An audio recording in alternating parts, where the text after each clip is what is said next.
મહેશભાઈ મન વગર મળતી નહીં, ભરોહા વગર ભેડી થતી નહીં.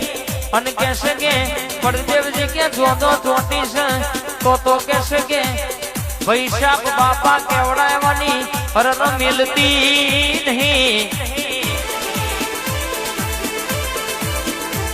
ટીના જીવોને પથમ ગાલ્યા છે અને હાથ પકડ્યો છે.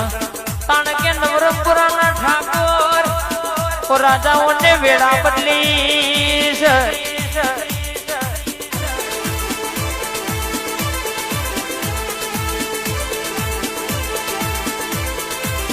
કોઈ બોલી જાય અને મોત મારી માતા પોકું એટલે ટીનાજી પૂરો ના કરું તો મને તમારી પણ દેવજી મને માતા નહીં કહેવાની બા.